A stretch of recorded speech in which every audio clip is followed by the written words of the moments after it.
Hey guys, welcome back to the second series of the Indian Contract Act 1872। इस series में second unit का discussion चलेगा कि कौन सी चीज़ इंपॉर्टेंट है और कौन सी चीज़ इंपॉर्टेंट नहीं है, किस पे डायरेक्ट क्वेश्चन आ सकता है, किस पे प्रैक्टिकल। सबसे पहला क्वेश्चन मेरे स्क्रीन पे जो आप देख रहे होगे, define consideration and what are the legal rules regarding consideration under the Indian contract Act. क्या ये इंपॉर्टेंट है? हाँ, ये इंपॉर्टेंट है, बट ये एज इट इज क्वेश्चन इस अटेम्प्ट में जून 2020 में नहीं आने वाला। द रीजन भी सिंपल है, नवंबर 19 में 7 मार्क्स का पूछ लिया डायरेक्ट क्वेश्चन में। सो नवंबर 19 में अगर ये 7 मार्क्स का डायरेक्ट क्वेश्चन में अगर पूछा है तो वापस से एज इट इज क्वेश्चन उठा के दे देना जून 2020 में। इतना सिली चीजें इंस्टीट्यूट नहीं करेगी। सो सर फिर इंपॉर्टेंट कैसे है? इंपॉर्टेंट ये है कि ज़रूरी नहीं कि डायरेक्ट क्वेश्चन अगर 7 मार्क्स का पूरा एज इट इज़ उठा के दे दिया, इसका मतलब कि इस पर से प्रैक्टिकल क्वेश्चन नहीं पूछ सकते। दूसरी बात, कंसीडरेशन वाला यूनिट आपके मॉड्यूल में टोटल 3 से 4 पेज का है। पूरा का पूरा कंसीडरेशन वाला यूनिट अपने आप में इंपॉर्टेंट है। हर अटेम्प्ट में एक क्वेश्चन 7 मार्क्स का या 5 मार्क्स का फिक्स है। एंड पिछली बार जो इनने क्वेश्चन पूछा तो वो तो हद ही कर दी। पिछले तो नहीं, एक क्वेश्चन है, मैं आपको दिखाऊंगा, बलवंत और सावंत वाला एक क्वेश्चन है, उसमें तो उनने दो कंसेप्ट को मिक्स करके एक क्वेश्चन पूछा है। सो द थिंग इज कि इस पे पूरा यूनिटी इंपॉर्टेंट है, बट केंद्र बिंदु किधर रहेगा, कौन कौन से पॉइंट में ज़्यादा फोकस करना है, ये मैं आपको बताऊंगा। और इसमें लगभग मैं पूरा यूनिट ही रिवाइज करके आपको लेने वाला हूँ। जैसे हमारी एक सीरीज़ का जो एक नियम पॉलिसी चल रहा है कि हम डायरेक्ट क्वेश्चन को ज़्यादा ध्यान नहीं देते एंड प्रैक्टिकल क्वेश्चन को ही ज़्यादा फोकस कर रहे हैं, बट इसमें लगभग मैं सारी चीज़ें आपकी कवर करके लूँगा। तो yes, this question is important but not for the direct question as it is, but it is important for the practical question. तो आप इसको छोड़ नहीं सकते किसी भी कीमत पे, क्योंकि किसी भी एक पॉइंट में क्वेश्चन बना के दे सकता है प्रैक्टिकल क्वेश्चन। आपको मैं पिछले कुछ अटेम्प्ट के पेपर अभी इसमें दिखाने वाला हूँ, जिसपे एक सड़े से पॉइंट को उठा के इनने क्वेश्चन बना दिया, 6 मार्क्स का, 5 मार्क्स का, 3 मार्क्स का, ऐसा। सो इसको छोड़ नहीं सकते। इसमें पूरा का पूरा 3 से 4 पेज का जो मॉड्यूल में है, इसमें पूरा पढ़ के जाना है। बट हाँ, what is the hot topic, कौन कौन से हॉट पॉइंट्स कौन कौन से हैं जिसमें मेन फोकस रखना कि क्वेश्चन आए तो उसमें हमको बिगड़े ना, कुछ सब बन जाए, वो मैं आपसे डिस्कस करने वाला हूँ। सो शुरुआत करते हैं। ये जो नवंबर 19 में 7 मार्क्स का पूछा है, इसमें बेसिकली पूछा है कंसीडरेशन के बारे से ही। तो अपने को सबको पता है कि कंसीडरेशन, यस, तो कंसीडरेशन क्या होता है? तो consideration is something in return. Okay, so consideration is something in return, और something in return is one of the essential elements of the Indian contract act 1872। ठीक है, अब यहाँ पे जो एक एक पॉइंट है उसको मैं डिस्कस करते जाता हूँ। सबसे पहला पॉइंट है समथिंग इन रिटर्न, मतलब क्या कि दोनों पार्टी एक दूसरे को कुछ ना कुछ दे रही, लेकिन एक पॉइंट उसमें है लीगल रूल्स में, consideration must move at the desire of the promisor. Now what do you mean by the desire of the promisor? जहाँ जहाँ मैं हाईलाइटर मार्क करते जा रहा हूँ, वहाँ तक सुनते जाना, और जहाँ जहाँ मैं अपने से कुछ हाईलाइट नहीं कर रहा हूँ, उसके बारे से बोल नहीं रहा हूँ, उसको पढ़ना भी नहीं है, जो मैं बता रहा हूँ वही करना है। ठीक है, सो जिस समथिंग इन रिटर्न जो है, अब मान के चलो एक मिस्टर ए है, वो ऑफर कर रहे हैं मिस्टर बी को। क्या कर रहे हैं मिस्टर ए कि भाई please find my missing son, I will pay you 50,000। यानी कि मिस्टर ए का बच्चा घूम गया है और वो मिस्टर बी को ऑफर कर रहे हैं कि अगर तुम मेरा बच्चा खोज के ले आओगे तो मैं तुमको कितना देने वाला हूँ? 50,000 रुपये देने वाला हूँ। तो यहाँ पे प्रोमिसर कौन हो गया? मिस्टर ए, और प्रोमिसी कौन हो गया? Mister B. ठीक है, तो इन केस अगर मिस्टर बी मिस्टर ए को उसका बच्चा ला के दे देते तो मिस्टर ए को 50,000 रुपये देने पड़ेंगे, क्योंकि ऐसा प्रोमिसर ने ऑलरेडी बोला था। तो यहाँ पे जो पॉइंट अगर आप पढ़ रहे हो, consideration must move at the desire of the promisor, तो बोले सर इसमें क्या नई बात हुई? इन केस मिस्टर बी को खोया हुआ बच्चा नहीं मिलता एंड एक मिस्टर सी है, मिस्टर सी रिटर्न कर देते हैं मिसिंग सन मिस्टर ए को, और मिस्टर सी अब मिस्टर ए से मांग रहे हैं 50,000 रुपये। बोले, मिस्टर सी ने बोला मिस्टर ए को, सर मैंने सुना आपने मिस्टर बी को 50,000 रुपये देने का वादा किया था, तो अभी मैंने बच्चा खोज के लिया, तो अब मुझे दे दो। हाँ, क्या मिस्टर सी जो है, वो मिस्टर ए के कहने पे बच्चा खोजे क्या? नहीं, मिस्टर सी ने खुद ने ला के दिया। अब आपके दिमाग में आ रहा है सर बच्चा तो ला के दिया ना, तो उसको तो पैसे मिलने चाहिए। बिल्कुल नहीं, यही तो मैं बोलना चाह रहा हूँ। Consideration must move at the desire of the promisor. पहले वाले केस में मिस्टर ए ने खुद की डिजायर दिखाई थी मिस्टर बी को कि मैं आपको 50,000 दूंगा अगर आप मेरा बेटा वापस कर देते हो तो अगर मिस्टर बी कुछ उसके लिए करते मिस्टर ए के लिए तो ये कंसिडरेशन माना जाएगा मिस्टर बी की तरफ से।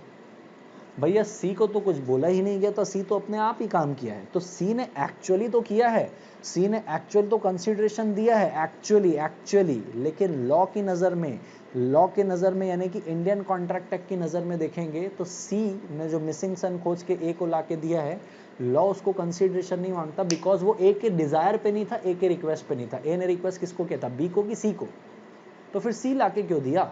ठीक है, सी लाके दिया, एक्चुअल में कंसिडरेशन है, बट लॉ की नज़र में सी का जो बच्चा लाना है वो कंसिडरेशन नहीं है, क्योंकि consideration must move at the desire of the promisor, और प्रोमिसर की डिजायर बी के प्रति थी ना कि सी के प्रति। अगर बी लाके देता तो ये लॉ कंसिडरेशन मांगता और एक्चुअल में कंसिडरेशन, और ए को 50,000 देना पड़ता, बट यहाँ पे ए बिल्कुल भी लायबल नहीं है कि वो सी को 50,000 दे। इसके ऊपर इस टाइप का एक क्वेश्चन बन सकता है।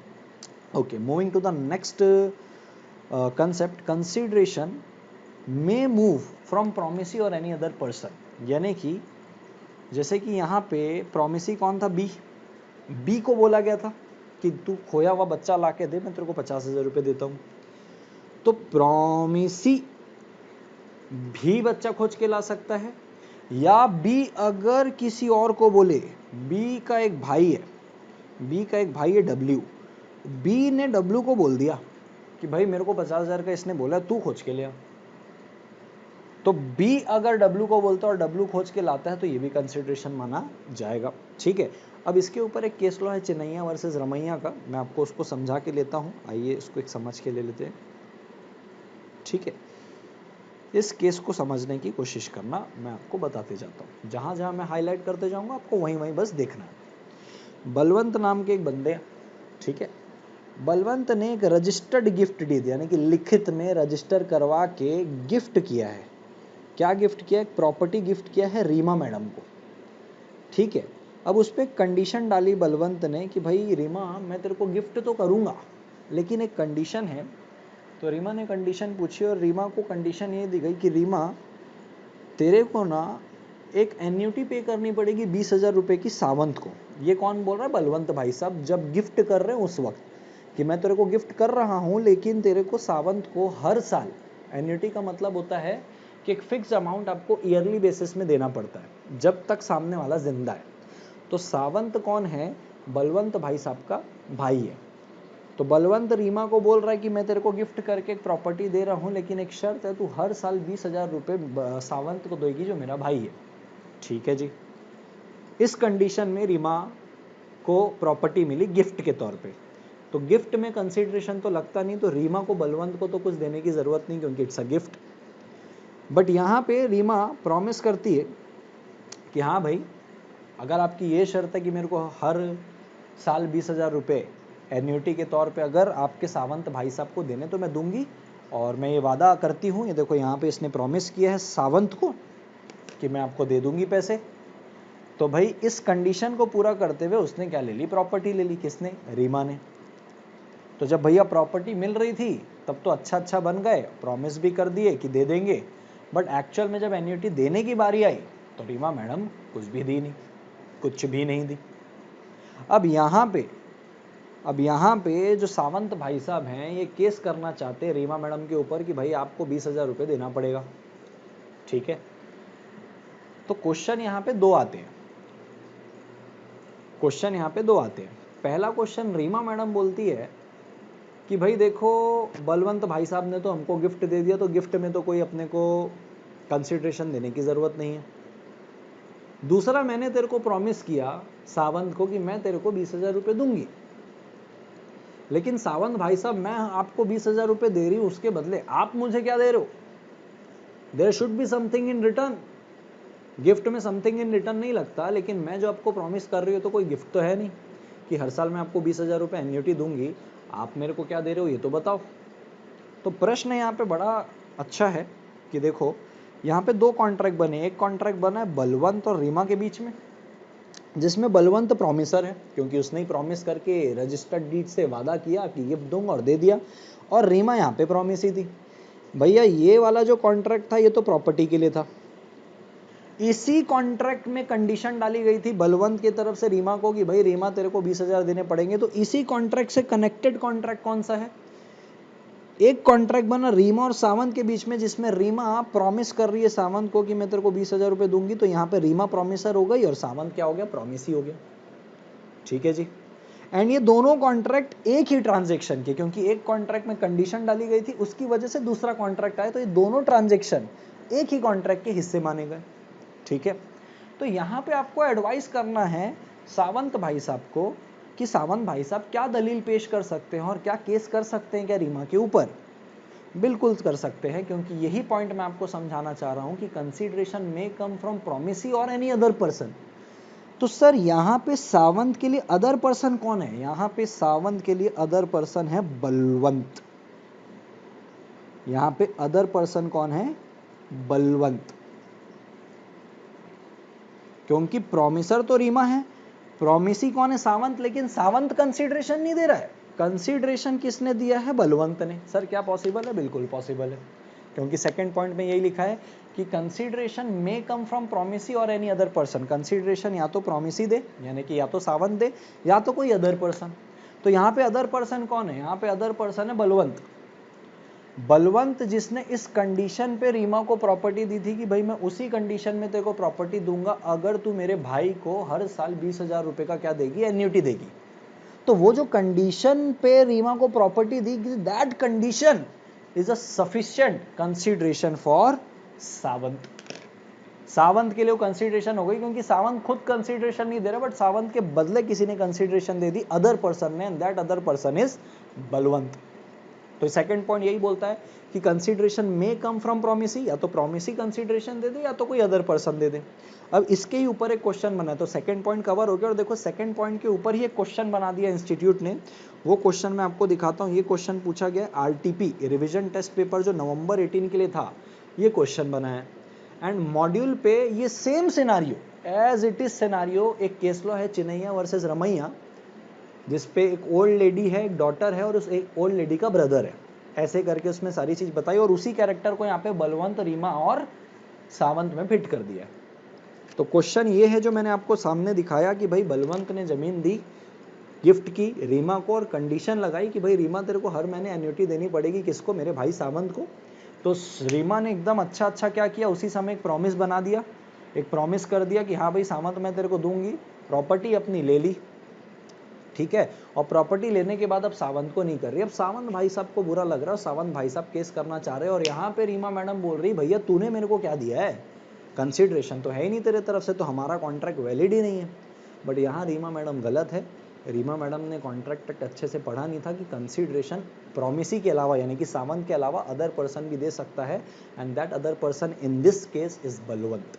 तो इसको लिखना कैसे है? अगेन अपना फोकस जहाँ था वापस आते हैं कि इसको लिखेंगे कैसे sir, how to write this. आता तो अपने को सब कुछ है, और अगर ये क्वेश्चन आएगा तो प्रैक्टिकल क्वेश्चन आएगा 3 या 5 मार्क्स का आएगा और आपके हाथ से जाना नहीं चाहिए। तो इसको लिखना कुछ इस प्रकार है, समझ के लीजिएगा। तो आंसर में सबसे पहले आएगा भैया, इंडिया में कंसीडरेशन प्रोसीड हो सकता है या तो प्रोमिसी से या तो अदर पर्सन से, ये पहला पॉइंट।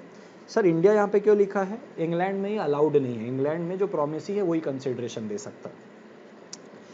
कंसीडरेशन के डेफिनेशन में ये बात क्लियर की गई है कि द प्रोमिसी और एनी अदर पर्सन कर सकता है। In other words there can be a stranger to a consideration, यानी कि जो पार्टी टू द कॉन्ट्रैक्ट नहीं है, क्योंकि सेकंड कॉन्ट्रैक्ट जो था वो रीमा और बलवंत सावंत के बीच में था, उस पे स्ट्रेंजर कौन था? बलवंत। बट फिर भी कंसीडरेशन में बलवंत आ सकता है। अब गिवन प्रॉब्लम में देखो, यहाँ पे इनने फैक्ट बता दिया है कि भैया बलवंत ने गिफ्ट दिया था, ठीक है, फिर सावंत ने कुछ भी कंसीडरेशन नहीं दिया था रीमा को, लेकिन कंसीडरेशन किधर से आया था? बलवंत से। किसको? रीमा को। और वो कंसीडरेशन जो थर्ड पार्टी है is sufficient to enforce the promise of Reema, ठीक है, the daughter to pay annuity. अब क्या हुआ? Further the deed of gift, gift यानी कि जो बलवंत ने रीमा को दिया था, एंड जो promise made by Reema to Sawant annuity, ये दोनों साथ में ही किए गए थे, इसलिए इनको एक ट्रांजैक्शन माना जाएगा। And there was a sufficient consideration. कैसे सफिशिएंट कंसीडरेशन? क्योंकि सावंत की तरफ से कंसीडरेशन बलवंत ने दिया, क्योंकि बलवंत ने इसी कंसीडरेशन में, इसी कंडीशन में जमीन दी थी कि तू एन्युटी देगी तो तेरे को गिफ्ट करूंगा, और वो मानी भी थी। तो कंसिडरेशन तो था। तो दो कॉन्ट्रैक्ट थे, एक कॉन्ट्रैक्ट था बलवंत और रीमा के बीच में, दूसरा कॉन्ट्रैक्ट था रीमा और सावंत के बीच में, जिसमें रीमा बोल रही कि सावंत ने मुझे कुछ नहीं दिया, तो ये सेकंड वाला कॉन्ट्रैक्ट वैलिड नहीं है क्योंकि उसको एन्युटी नहीं देना था। बट यहाँ पे वो फंस गई। तो कंक्लूजन क्या था कि स्ट्रेंजर टू द कॉन्ट्रैक्ट, यहाँ पे स्ट्रेंजर कौन है? बलवंत, क्योंकि सेकंड वाला कॉन्ट्रैक्ट जो था वो रीमा और सावंत के बीच में था, वहां पे बलवंत स्ट्रेंजर था, बट फिर भी उसने कंसिडरेशन दिया और वो दे सकता है। Enforce the contract but a stranger to a consideration में इन्फोर्स इट। क्या लिखा है? The stranger to a contract can not enforce the contract, यानी कि बलवंत तो इन्फोर्स नहीं कर सकता क्योंकि वो स्ट्रेंजर है, लेकिन स्ट्रेंजर टू द कंसिडरेशन में इन्फोर्स इट, सॉरी ये नहीं, stranger to a contract enforce नहीं कर सकता, लेकिन stranger to a consideration, stranger to the consideration में enforces, hence the contention of mister Reema, miss Reema is not valid, उसको पैसे देने पड़ेंगे। तो एक ये पॉइंट है, इसमें ये केस बन सकता है, ठीक है। अब एक तीसरा केस आता है, आपको बताता हूं मैं, ठीक है। ये वाला क्वेश्चन किधर था मैं आपको बता दूं, ये वाला क्वेश्चन थर्ड में था, question number 3, that is based on question number second, sorry point number second, consideration में मूव फ्रॉम प्रोमिसी और एनी अदर पर्सन। उसके बाद ये दो पॉइंट तो हो गए अपना, और एक इंपॉर्टेंट पॉइंट ये हो सकता है, consideration need not be adequate, consideration का एडुकेट होना जरूरी नहीं, इसको समझ के लेना। अब भाई अर्जुन भाई साहब के पास एक लैम्बोर्गिनी है, अर्जुन भाई साहब के पास एक लैम्बोर्गिनी कार है जो 5 करोड़ रुपए की है। अर्जुन भाई साहब वो अपनी गर्लफ्रेंड को बेच रहे हैं 5 लाख रुपए में, ये कॉन्ट्रैक्ट उनका हो गया। अब यहाँ पे अगर आप देखोगे तो 5 करोड़ की गाड़ी में 5 लाख में बेच रहा हूँ, यानी कि इसको हम बोलेंगे इन एडुकेट कंसिडरेशन, इन एडुकेट कंसिडरेशन। लेकिन अगर यही गाड़ी को भाई 5 करोड़ की है और इसको मैं बेचता 3 करोड़ में, क्योंकि भाई सामने वाला तो सेकंड हैंड ले रहा है, इसको मैं बोलता एडुकेट कंसिडरेशन, क्योंकि जितने का सामान है उतने का ही दे रहा हूँ, उतने का ही प्राइस चार्ज कर रहा हूँ, इसको बोलते हैं एडुकेट कंसिडरेशन। तो भैया ये वाला पॉइंट अपने को क्या बोल रहा है कि कंसिडरेशन का एडुकेट होना जरूरी नहीं है, यानी कि कंसिडरेशन इन एडुकेट भी हो सकता है, यानी कि अर्जुन अपनी गर्लफ्रेंड को 5 करोड़ की गाड़ी 5 लाख रुपए में दे सकता है। Consideration can be inadequate. आप ये नहीं बोल सकते भाई मैं जितने का सामान दे रहा हूँ उतने का ही कंसिडरेशन आएगा तो ही कॉन्ट्रैक्ट वैलिड रहेगा, मैं 5 करोड़ की चीज़ 5 लाख में दे सकता हूँ, नो प्रॉब्लम एट ऑल। कहीं पे भी कंसिडरेशन में ये नहीं बोला है कि जितने की वैल्यू है उतने का कंसिडरेशन आना चाहिए। इस पर एक क्वेश्चन बन सकता है, और मॉड्यूल के पीछे इसके ऊपर डायरेक्ट क्वेश्चन भी दिया हुआ है, और वो डायरेक्ट क्वेश्चन मैं कब से उम्मीद कर रहा हूँ आएगा आएगा, और इस अटेम्प्ट तो बम फोड़ ही देगा वो, ठीक है जी। तो इसको समझ के ले लीजिएगा।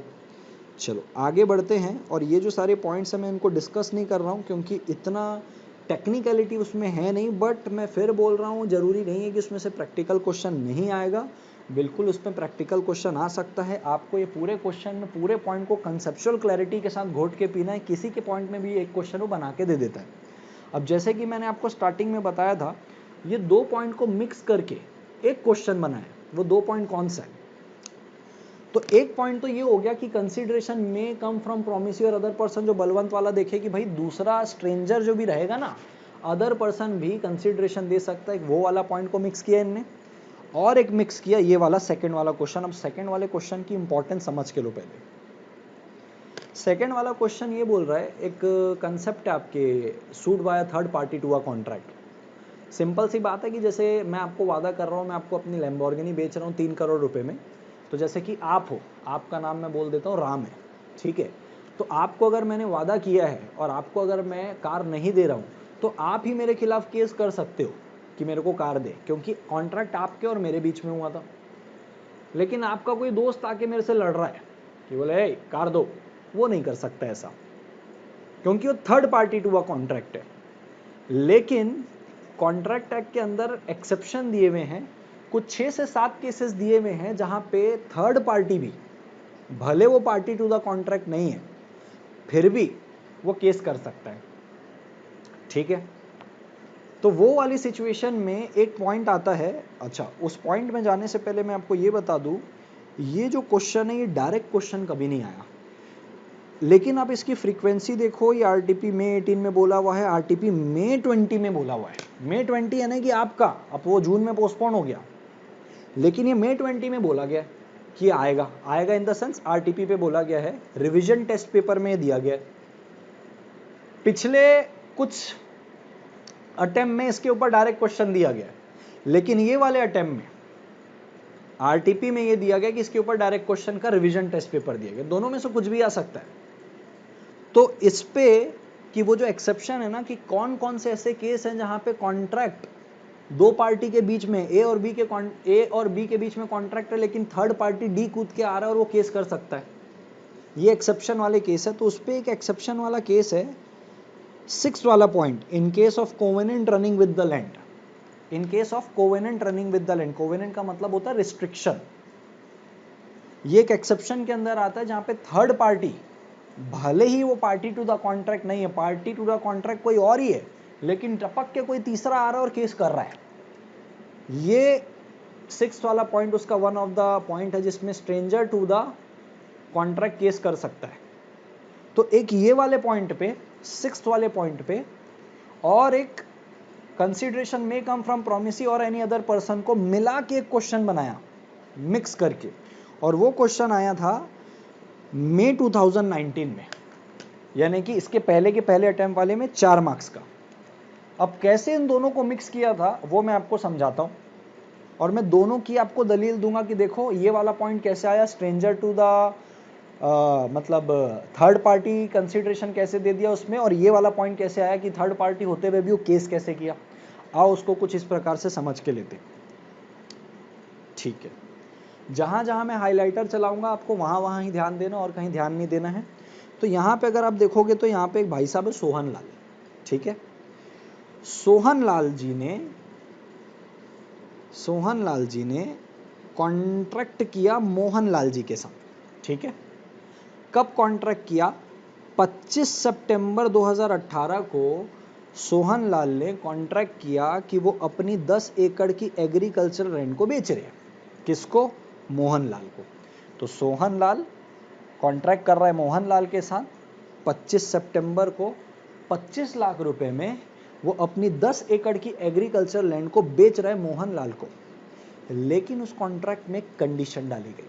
वो कंडीशन ये थी कि जो मोहन लाल है वो सिर्फ 9 एकड़ को यूज करेंगे और 1 एकड़ को छोड़ देंगे छोटे लाल के लिए। ये छोटे लाल कौन है?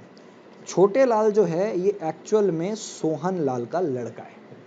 ठीक है जी, तो सोहन लाल मोहन लाल को 25 सितंबर 2018 को 10 एकड़ एग्रीकल्चरल लैंड बेच रहे हैं 25 लाख रुपए में, जिसमें कंडीशन डाली गई उस कॉन्ट्रैक्ट में कि भाई मोहन लाल जो आप बायर हो, आप 10 एकड़ रखो लेकिन आप 9 एकड़ को ही यूज करना, 1 एकड़ मेरे लड़के के लिए छोड़ के रखना, जो छोटे लाल है वो बड़ा होगा और इस पे फार्मिंग करेगा। ये क्वेश्चन के फैक्ट्स आपको मैं बता रहा हूँ।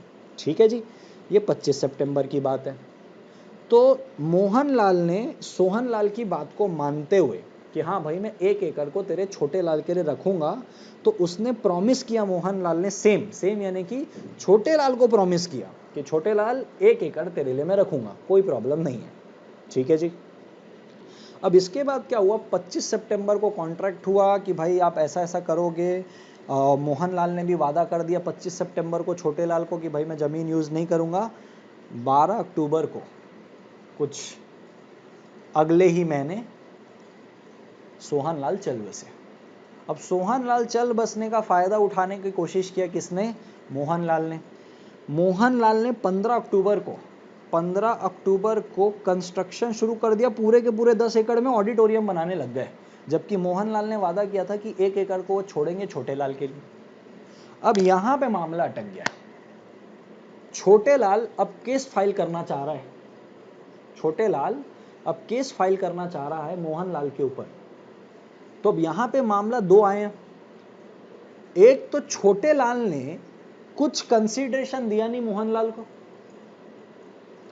क्योंकि जब मोहन लाल ने वादा किया कि भाई छोटे लाल 1 एकड़ तेरे लिए फ्रीज है, मैं उसको हाथ नहीं लगाऊंगे, जो प्रॉमिस किया उसके लिए छोटे लाल ने क्या दिया?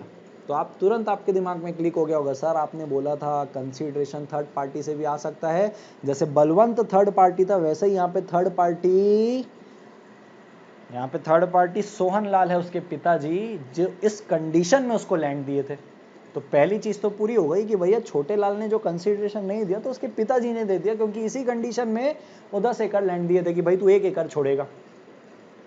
अब दूसरा प्रश्न आ रहा है, छोटे लाल केस करना चाह रहा है, लेकिन भैया कॉन्ट्रैक्ट एक्ट बोल रहा है कि थर्ड पार्टी जो कॉन्ट्रैक्ट का है वो केस नहीं कर सकता। बराबर है क्या? आओ इसको कुछ इस प्रकार समझते हैं। तो देखो भैया, दो अपने पास कॉन्ट्रैक्ट थे, एक कॉन्ट्रैक्ट ये था, एक कॉन्ट्रैक्ट ये था। एक कॉन्ट्रैक्ट सोहन लाल और मोहन लाल के बीच में है, तो यहाँ पे प्रोमिसर सोहन लाल था और मोहन लाल प्रोमिसी। ये वाला कॉन्ट्रैक्ट कौन सा है? जिसपे सोहन लाल इसको एग्रीकल्चर लैंड दे रहे 25 लाख रुपए में विथ कंडीशन कि तू 1 एकड़ छोड़ेगा। तो यहाँ पे फिर दूसरा कॉन्ट्रैक्ट, इसी कॉन्ट्रैक्ट की वजह से क्या आया कि भैया मोहन लाल तुरंत क्या प्रॉमिस कर दिया किसको? छोटे लाल को। ठीक है जी, कि भाई 1 एकड़ तेरे लिए है। छोटे लाल का कंसीडरेशन तो नहीं इस प्रॉमिस के बदले, क्योंकि छोटे लाल का कंसीडरेशन किसने दे दिया? सोहन लाल ने, उसके पिताजी। जो कंसीडरेशन वाला पॉइंट पूरा हो गया। लेकिन सूट कैसे करे? ये तो थर्ड पार्टी है ना छोटे लाल। छोटे लाल थर्ड पार्टी कैसे? क्यों? क्योंकि जो मेन कॉन्ट्रैक्ट था 1 वाला, उसमें पार्टी टू द कॉन्ट्रैक्ट था सोहन लाल और पार्टी टू द कॉन्ट्रैक्ट था मोहन लाल। तो मोहन लाल ने बोला था मैं नहीं करूंगा भाई, 1 एकड़ छोड़ूंगा। तो केस करने का हक किसके पास है? सोहन लाल के पास, क्योंकि सोहन लाल ने ही कंडीशन डाली थी, छोटे लाल ने थोड़ी कंडीशन डाली थी। लेकिन सोहन लाल तो अभी चल बसा, इसी बात का तो फायदा उठाया था मोहन लाल ने।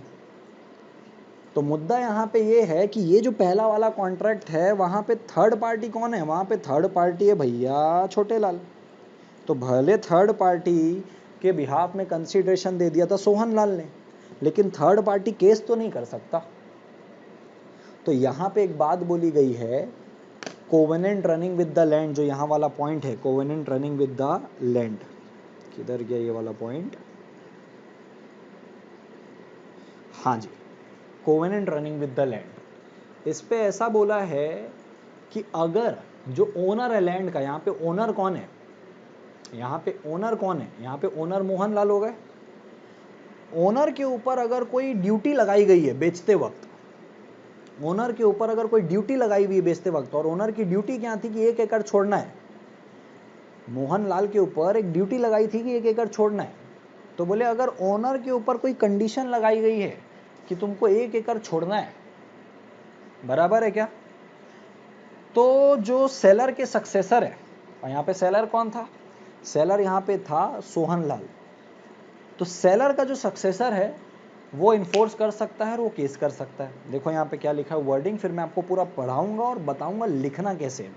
तो देखो, the person who purchases land with notice that the owner of the land, the person who purchases the land with notice. यहाँ पे पर्सन कौन है? यहाँ पे पर्सन है मोहन लाल। उसने लैंड परचेस किया था विथ नोटिस। क्या नोटिस था? कि भैया तू ओनर है ना, तो बाउंड है बाय सर्टेन ड्यूटीज। ड्यूटी क्या थी? 1 एकड़ को छोड़ना है। ठीक है, तो ये जो कोवेनेंट है, कोवेनेंट यानी कि जो रिस्ट्रिक्शन है affecting the land, affecting the land मतलब वो जो रिस्ट्रिक्शन लगाई 1 एकड़ छोड़ना है, may be enforce by successor of the seller. यहाँ पे सेलर कौन है? सेलर यहाँ पे है सोहन लाल। ठीक है, और सक्सेसर यहाँ पे है छोटे लाल। तो छोटे लाल भले ही थर्ड पार्टी है, फिर भी वो मोहन लाल के खिलाफ जा सकता है। मेरे ख्याल से आपको समझ में आ गया होगा। आओ, ये क्वेश्चन मैं आपको पूरी समझा दिया हूँ। क्वेश्चन एज इट इज जो आपको समझाया था वो है, ये सेम क्वेश्चन लिखा है। आंसर देखो कैसा लिखा है, आंसर आपको ऐसे ही लिखना है।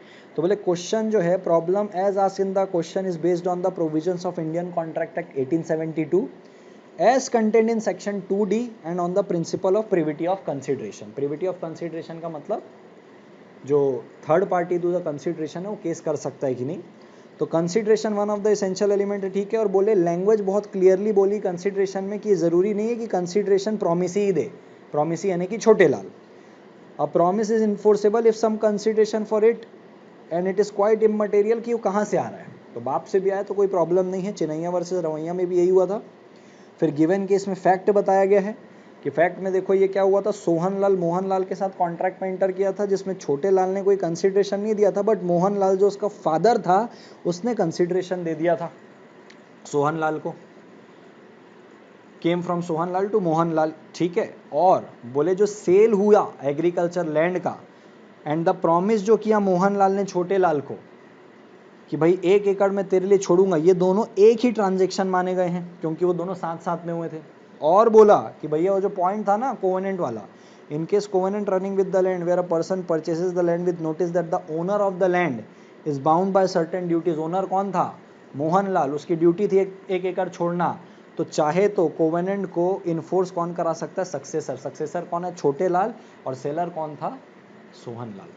तो 2 पॉइंट मिक्स हुए। तो एक तो कंसिडरेशन पिताजी ने दे दिया और दूसरा सूट फाइल करने का भी हक है, क्योंकि अगर कोवेनेंट रनिंग हो रहा है, covenant running with the land का मतलब ये शर्त रखी गई थी, रिस्ट्रिक्शन रखी गई थी, अगर वो पूरा नहीं होता है तो सेलर का जो सक्सेसर है, सक्सेसर यानी कि सेलर के मरने के बाद, यानी कि मोहनलाल के मरने के बाद, सॉरी सोहनलाल के मरने के बाद जो फादर है उसके मरने के बाद उसका सक्सेसर कौन है? उसका बेटा, वो उसको इन्फोर्स कर सकता है। तो कंक्लूजन यहाँ पे ऐसे लिखेगा, in such a case third party यहाँ पे छोटे लाल है, can file the suit although it has not moved the consideration, hence Chhote Lal is entitled to file a petition against Mohanlal for execution of the contract. तो ये आपको पूछा है मई 19 में। जरूरी नहीं है कि दोबारा ना पूछ सके, हो सकता है दोबारा एज इट इज क्वेश्चन दे दे या थोड़ा सा फेरबदल कर दे। तो आपको ये सारे, पहली बात तो ये आपको मैं बोल दूं कि लास्ट टाइम बोलने से, जैसे कि अगर ये पूछा है मई 19 में प्रैक्टिकल क्वेश्चन, और यहाँ पे देखो ये आरटीपी मई 20 में डायरेक्ट क्वेश्चन दिया है, तो भैया आपको तो पूरा क्वेश्चन डायरेक्ट के हिसाब से और कंसेप्चुअल क्लैरिटी के हिसाब से पढ़ना है कि चाहे डायरेक्ट क्वेश्चन आए चाहे प्रैक्टिकल क्वेश्चन आए, मेरे को बन जाए।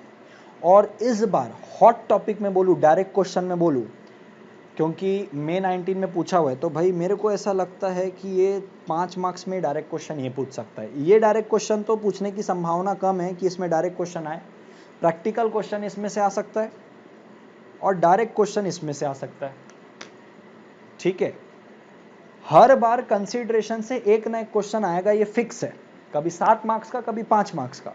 तो या तो डायरेक्ट क्वेश्चन आ सकता है तो प्रैक्टिकल क्वेश्चन आ सकता है, लेकिन फोकस किस पे करना है मैंने आपको बता दिया। इस बार जो मुझे हॉट टॉपिक लगता है, क्योंकि पहले वाला जो क्वेश्चन है, ये पहले वाला जो क्वेश्चन है, ये तो भैया पूछ लिया डायरेक्ट क्वेश्चन में, तो हो सकता है इनमें से किसी पॉइंट में प्रैक्टिकल क्वेश्चन पूछ ले, जो मैंने एक बलवंत वाला भी आपको करा दिया, वो हो जाएगा। या तो डायरेक्ट क्वेश्चन इसमें से दे देगा या तो इसमें से भी प्रैक्टिकल क्वेश्चन दे दे। ये 2 टॉपिक बहुत गंभीर चल रहे हैं। एक क्वेश्चन और इसमें जो आ सकता है वो मैं आपको बताता हूं, जो मैंने आपको बोला था, बलवंत वाला भी हो गया। क्वेश्चन नंबर 4, अच्छा क्वेश्चन नंबर 3 ये कैसे भूल सकता हूं, ये तो मई 28 के बाद आज तक पूछा नहीं, और इसकी फ्रीक्वेंसी देखो कितना इंपॉर्टेंट है ये तो मैं भूल ही गया था। ये बहुत ज़्यादा इंपॉर्टेंट है, बहुत ज़्यादा, क्योंकि ये मई 2018 के बाद आया ही नहीं है। तो ये तो प्रबल संभावना है इसकी कि 7 मार्क्स का डायरेक्ट क्वेश्चन आ जाए। बाप रे बाप, सबसे पहले ये रैंक करेगा, सबसे पहले ये रैंक करेगा इस टॉपिक में। दूसरा रैंक करेगा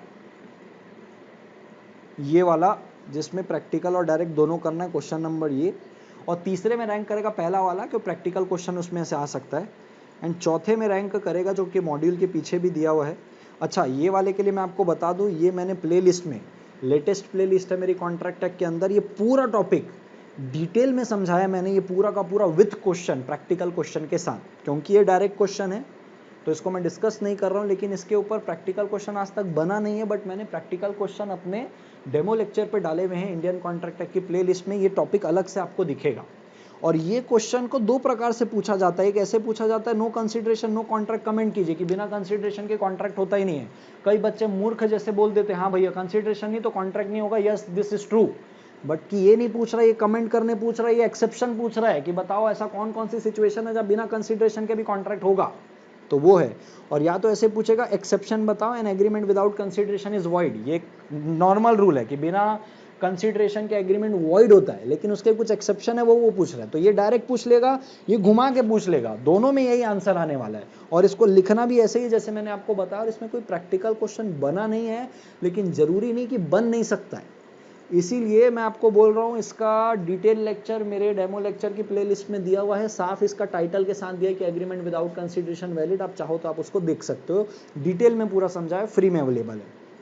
ठीक है, चौथा क्वेश्चन जो मैं हर बार उम्मीद करता हूँ आएगा, और ये 2 बार एमटीपी पे भी दिया हुआ है, अक्टूबर 19 के एमटीपी पे दिया और अगस्त 18 के एमटीपी पे दिया, जो मैंने अभी आपसे डिस्कस भी कर लिया कि कंसीडरेशन का एडुकेट होना जरूरी नहीं है। मैं 5 करोड़ की कार 5 लाख में दे सकता हूँ, मैं 40,000 की क्लास को 4,000 में भी दे सकता हूँ, ये मेरी मर्जी है। तो जरूरी नहीं कि कंसीडरेशन एडुकेट होना चाहिए, consideration can be inadequate. ये क्वेश्चन आपको इस प्रकार से लिखना है, ये मॉड्यूल के पीछे में भी ये क्वेश्चन दिया हुआ है और ये पूछ सकता है ऐसे मेरे को लगता है। लेकिन हॉट टॉपिक जो सेलिब्रिटी टॉपिक है वो तो यही वाला है, ये बिल्कुल 7 मार्क्स में पूछ सकता है। इसके बाद suit by third party to a contract का डायरेक्ट क्वेश्चन पूछ सकता है, हो सकता है प्रैक्टिकल, या तो फिर तीसरा वाला, फिर वो बलवंत वाला और ये। तो लगभग ये जो टॉपिक आपको मैं बताया केंद्र बिंदु है इसके, ठीक है। अब मुद्दे की बात है सर किस किस पॉइंट को अपन छोड़ सकते हैं कंसीडरेशन वाले टॉपिक में। आओ मैं आपको वो बता देता हूँ कि किस किस टॉपिक को आप छोड़ सकते हो। यूनिट 2 किधर मिलेगा इसका, ठीक है भाई, सबसे पहला पेज तो जाने ही दो कंसीडरेशन का, टोटल इसमें 3-4 पेज ही हैं, ठीक है। दूसरे पेज में व्हाट इज कंसीडरेशन तो मैंने आपको बता दिया, ये पूरा इंपॉर्टेंट है, ठीक है। अब इसमें छोड़ने वाले पॉइंट में आप इसको छोड़ सकते हो, ये एग्जीक्यूटेड एग्जीक्यूटरी कंसीडरेशन में क्या ही पूछेगा। पास्ट प्रेजेंट फ्यूचर को आप रीड करके छोड़ सकते हो, वैसे तो ये पूरा इंपॉर्टेंट है। ये दूसरा पेज, ये तीसरा पेज एंड ये चौथा पेज, ये तो बहुत ही इंपॉर्टेंट है। Suit by third party to a contract मैंने आपको बताया, इसमें डायरेक्ट क्वेश्चन प्रैक्टिकल क्वेश्चन बन सकता है, और ये तो भाई साहब 7 मार्क्स के लिए, मतलब ये नहीं आया तो पेपर फाड़ देने वाली बात है। ये मई 18 के बाद पूछा नहीं है, ये पूछ सकता है बिल्कुल 7 मार्क्स के लिए। रट के घोट के जाना, कंसेप्चुअल क्लैरिटी के साथ हो सकता है प्रैक्टिकल क्वेश्चन पूछ दे इस पे। खत्म हो गया देखो टॉपिक। और लास्ट में देखो मैंने आपको बताया ये वाला, मैंने बोला मॉड्यूल के पीछे ये पढ़ना, ये वाला क्वेश्चन तो कवर ही हो गया, सेलिब्रिटी टॉपिक है वो वाला, और ये वाला भी अपना कवर हो गया। मेन टॉपिक मैंने आपकी कवर करा दिया। This is all about the consideration, बहुत इंपॉर्टेंट टॉपिक है, हर बार इसमें से क्वेश्चन 5 से 7 मार्क्स का आता है। प्लीज़ इसको आप इग्नोर मत करना, इसको पूरा पढ़ना है। नेक्स्ट सीरीज में मिलेंगे यूनिट 3 के साथ एंड उसके same important topics and practical question discuss करके लेंगे। Thank you so much.